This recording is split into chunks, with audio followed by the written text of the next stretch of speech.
आम्ही खूप लहानपणापासून एकत्रित आहोत. प्रभाकर, दिनकर, सुवर्णा हे माझ्या मामांची मुलं आणि त्यामुळे आम्ही एकत्रित राहायचो. एकत्रित आमचं बालपण गेलं.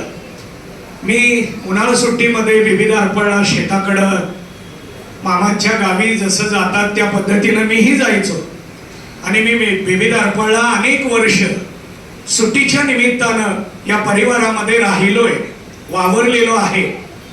माझं बालपण आणि दिनकर, प्रभाकर यांचं बालपण एकत्रित पद्धतीने गेलेलं आहे. दोघंही ज्या वेळेला बहुतेक 4वी-5वी, आता मला नेमकं नाही सांगता यायचं, पण त्यावेळेला ते विरळे वस्तीमध्ये आमच्या बरोबर राहत होते आणि तिथून पुढं कल्पना थिएटर जवळ राहून त्यांनी आपलं पुढचं शिक्षण पूर्ण केलं. ते पूर्ण करत असताना जीवनामध्ये आलेल्या सगळ्या अडचणी स्वीकारून त्यांनी आपली वाटचाल चालू ठेवली. खरं तर आदर्श असं व्यक्तिमत्व म्हणून दिनकर देशमुख साहेबांकडे पाहावं लागेल. बालपणामध्ये पित्याची प्रेमाची छाया मिळाली नाही, पित्याचं छत्र मिळालं नाही, परंतु मातेचा एक प्रेमाचा ओलावा त्यांना सतत मिळत गेला.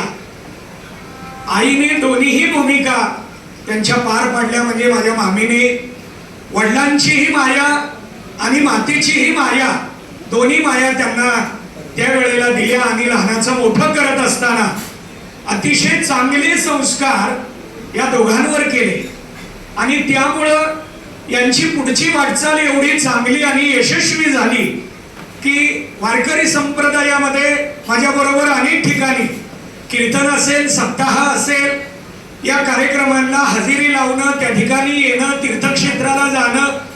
आम्ही पूर्वी 96-97ला त्यावेळेला दरवर्षी मे महिन्यामध्ये शाळा, कॉलेज वगैरे सुट्ट्या लागल्या की आम्ही तीर्थयात्रेला जायचो.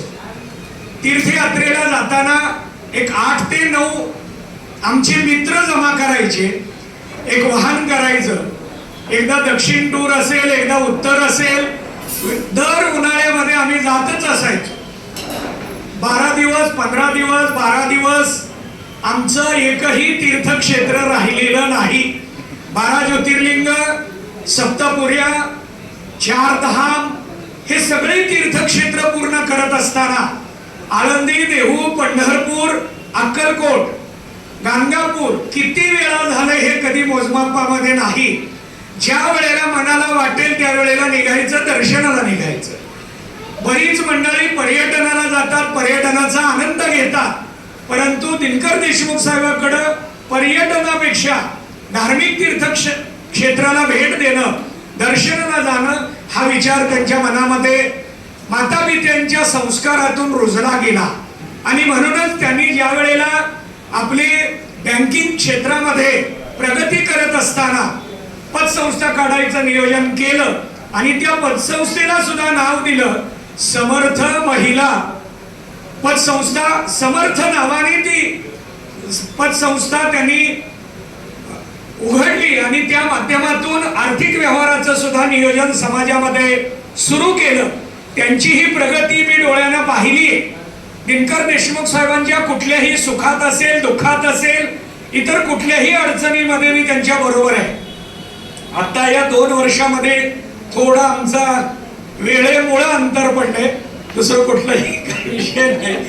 कारण लोकमंगल बँकेमध्ये ज्या वेळेला ते सर व्यवस्थापक होते, आता तिथले दोन्ही संचालक इथं उपस्थित आहेत आणि बँकेमध्ये मी किमान एका आठवड्यातनं कमीत कमी भेटलो म्हणजे 2 वेळा तरी भेटत होतो.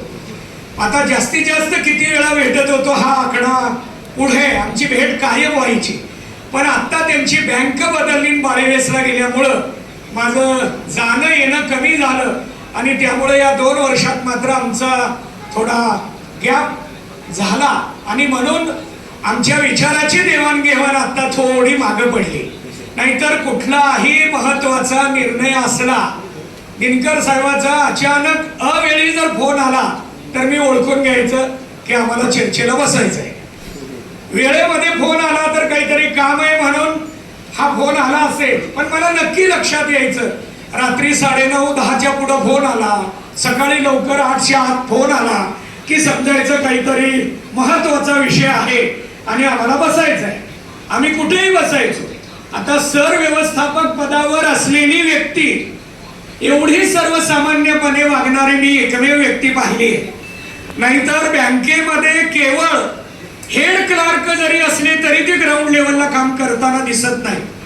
परंतु सगळ्या मॅनेजरचे हेड असताना सुद्धा हे कधीही आमच्यात सोडा इतर जणांमध्ये सुद्धा, त्यांचं संचालक मंडळ असेल, लोकमंगल परिवार असेल किंवा इतर परिवार असेल, कुठेही आल्यानंतर ते सर्वसामान्यासारखं राहत होते. याला कारण, एकमेव कारण आहे, माता पित्यांनी घडवलं, संस्कार केले.